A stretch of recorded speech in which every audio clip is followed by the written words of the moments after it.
Roy and Martin 2025 class 6-এর গণিত বইয়ের first summative ইভ্যালুয়েশনের 8 নম্বর প্রশ্নপত্র, Cooch Behar Rambhola high school, Alipurduar New Town girls high স্কুলের কোশ্চেন।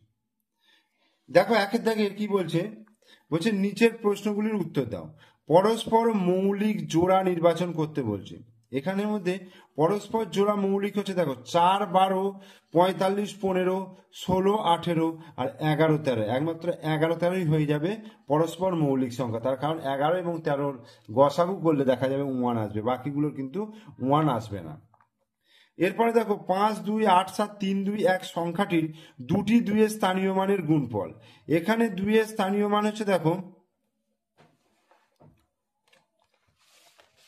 খাতায় করে তোমাদেরকে আমি দেখাচ্ছি।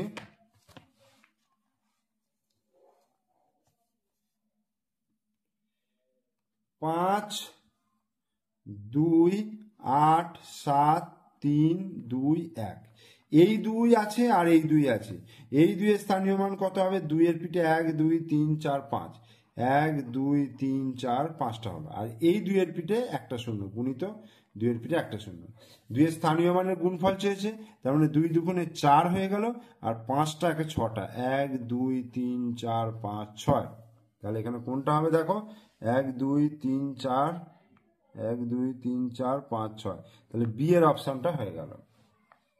এবার বলছে যে কোনো দুটি মৌলিক সংখ্যার গসাগু কি হয়? যে কোনো দুটো মৌলিক সংখ্যার গসাগু হয়ে যাবে সবসময় 1 হবে। ঠিক আছে, যে কোনো দুটো মৌলিক সংখ্যার গসাগু 1 হয়ে যাবে। 7, 3, 0, 9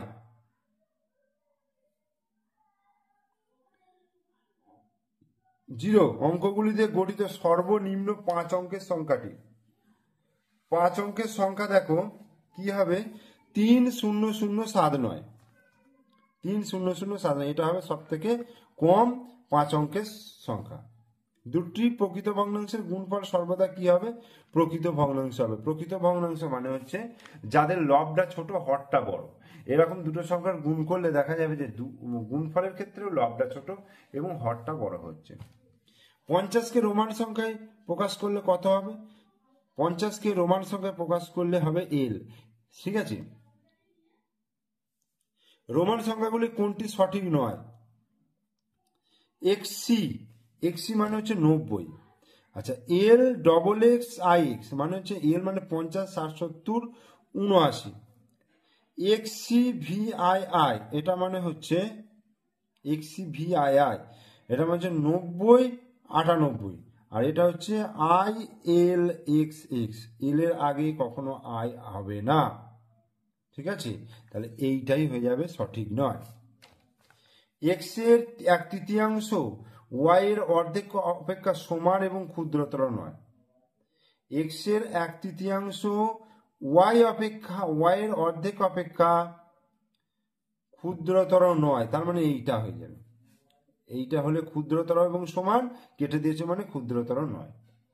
প্রদত্ত কোন সংখ্যাটি স্থূলকোণ, যেটা 90 ডিগ্রি এবং 180 ডিগ্রির মধ্যে থাকবে? কোনটা হবে? 91 ডিগ্রি। এরপরে একটি ত্রিভুজের মোট বাহুর সংখ্যা কতগুলো? একটি ত্রিভুজের মোট বাহুর সংখ্যা হয়ে যাবে 3টি। এরপরে দেখো দুইয়ের দাগে যে কোনো 4টি প্রশ্নের উত্তর দিতে বলেছে। বলছে দুটি সংখ্যার গুণফল এত, একটি সংখ্যা 5 হলে অপরটি কত? দুটি সংখ্যার গুণফল এইটা, একটি সংখ্যা 5 হলে অপরটি হবে 5 দিয়ে ভাগ করে দিলেই উত্তরটা চলে আসবে। তাহলে 1, 5, 0, 5, 0, 4, 9, 0। তাহলে এটাকে যদি আমি 5 দিয়ে ভাগ করি, দেখো কি যাবে? প্রথমে 5, 3, 15, এই 0 নামলো, তাহলে 5 0 0 হলো। এবার 5 নামবে, 5 1 5 হলো। এরপরে 0 নামবে, তাহলে 5 0 0 হলো। এরপরে 4 নামবে, 5 0 0 4। এরপরে 9 নামবে, 49, মানে 5 9 45। 4 এটা 0 নামলো, তাহলে 5 8 40। তাহলে 3 0 1 0 0 9 8 এইটা হয়ে গেল অপর সংখ্যাটা।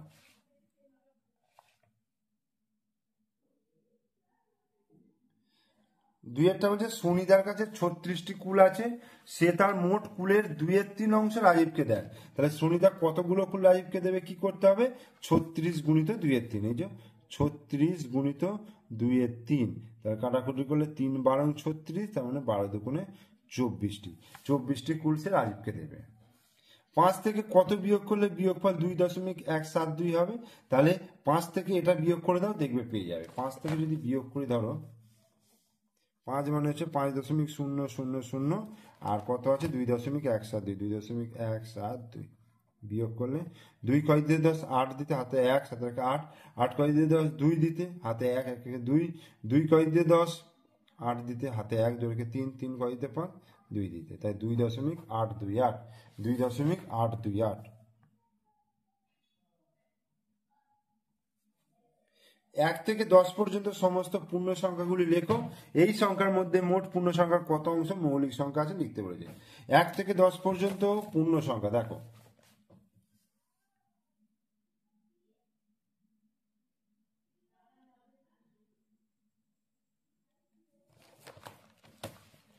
এক থেকে 10 পর্যন্ত 1 2 3 4 5 6 7 8 9 10, 10টা সংখ্যা রয়েছে। মৌলিক সংখ্যা দেখো 2 3 5 7, এইটা, তার মানে 4টে মৌলিক সংখ্যা রয়েছে, আর মোট কতগুলো সংখ্যা, 10টা সংখ্যা, তাহলে 10-এর মধ্যে 4, ঠিক আছে। এটাই আমি মানে এটা যদি তোমার এতে প্রকাশ করা হয় যে এই সংখ্যার মধ্যে মোট পূর্ণ সংখ্যার কত অংশ মৌলিক সংখ্যা রয়েছে, তাহলে এই 4/10, অর্থাৎ কাটাকুটি করলে 2/5, তাহলে উত্তরটা হবে 2/5 অংশ। চিহ্ন প্রতীক দিয়ে বীজগাণিতিক সংখ্যামালা তৈরি করতে বলেছে। x এর 3 গুণ থেকে 8 বিয়োগ, x এর 3 গুণ মানে 3x, সেখান থেকে 8 বিয়োগ 3x মানে 8। রাম ও শ্যামের মোট বয়স হচ্ছে x + 3 বছর। y বছর আগে তাদের মোট বয়স কত ছিল? y বছর আগে দেখো রামেরও বয়স y কমে যাবে, আবার শ্যামেরও y কমবে, মানে দুজনের y কমে 2y কমবে, তার মানে x + 3 এইটা বিয়োগ 2y, এই এত বছর। তাহলে 3-এর দাগের 1-এরটা দেখো এই সরলটা রয়েছে, তো 3-এর দাগের 1-এর সরলটা করতে গেলে দেখো এখানে রেখা বন্ধনী আছে, মানে এই কাজটা আগে করতে হবে। তাহলে 1 বিয়োগ 1/2 ভাজিত 2 বিয়োগ 1/2, 1/2 মাইনাস, তাহলে আগে এটা করি, 3 আর 6 লসাগু 6 হয়ে গেল, তাহলে 3 দুগুণে 6, 2 মাইনাস 6 1-এ 6, তাহলে 1 হলো এই। তাহলে 1 বিয়োগ 1/2 ভাজিত 2 বিয়োগ 1/2, তাহলে কি হবে 1/2 মাইনাস 1/6, এইটা হলো 1/2 ভাজিত 2 বিয়োগ 1/2, এইটা কি হবে 6 লসাগু, 3 দুগুণে 6 আর 6 1 6 1,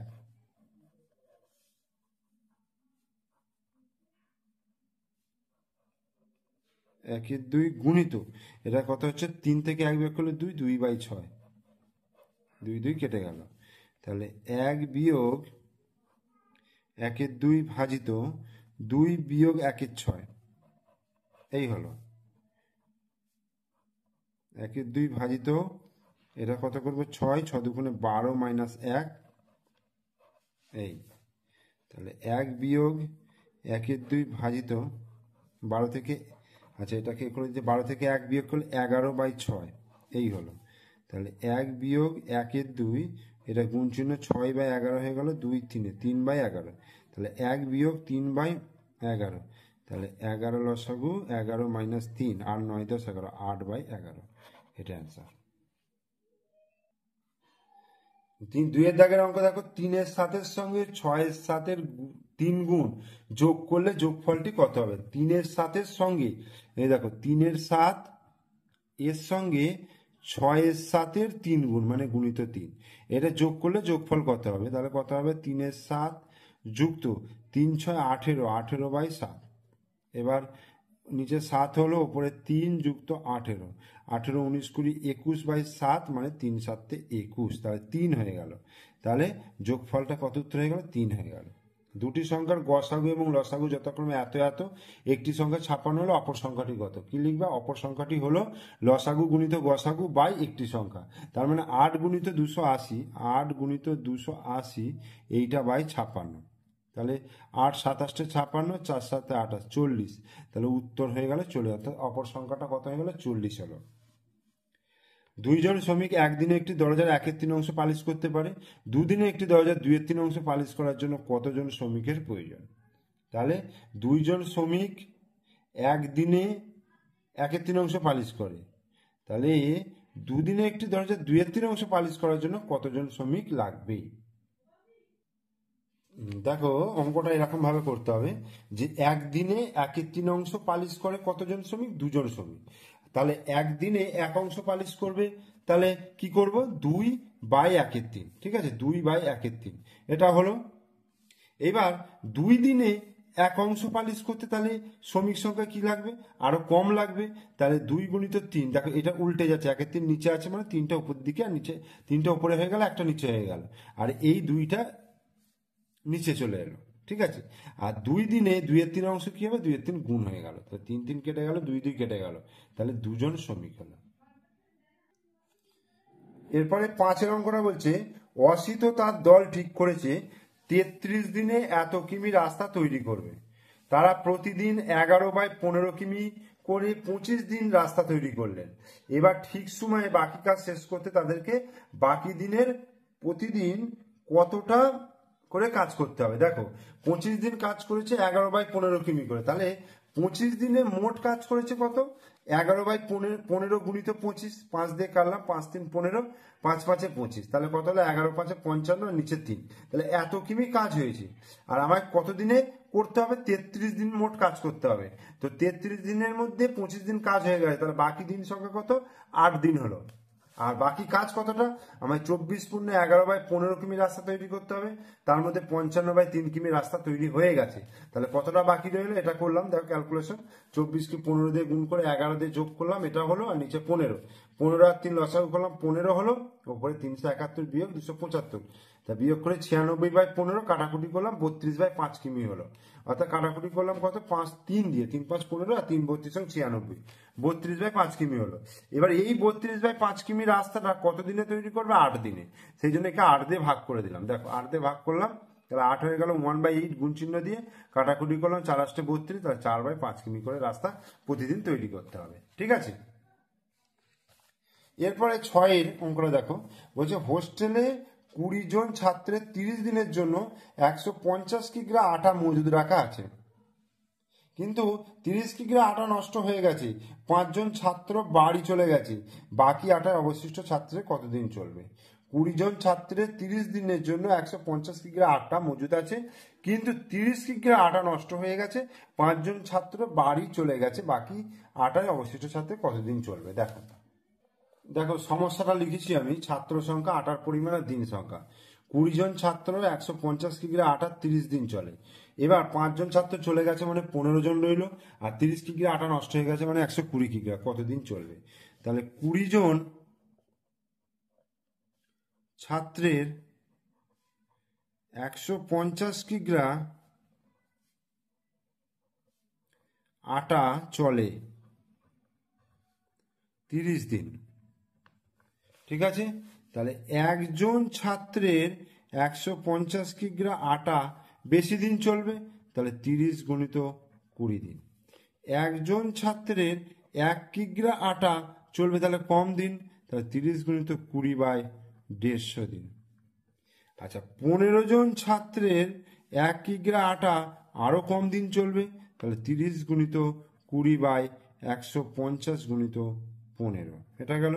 আর 15 জন ছাত্রের 120 কিগ্রা আটা তাহলে বেশি দিন চলবে, 30 গুণিত 20 গুণিত 120/150 গুণিত 15, তাহলে 0 0 কাটলো, 15 2 30 হলো। আচ্ছা 5 3 15, 5 4 20, 3 4 12, 4 4 16, 16 2 32 দিন, তাহলে 32 দিন চলবে, ঠিক আছে। তাহলে উত্তরটা কি লিখবো? অবশিষ্ট আটা অবশিষ্ট ছাত্রের 32 দিন চলবে।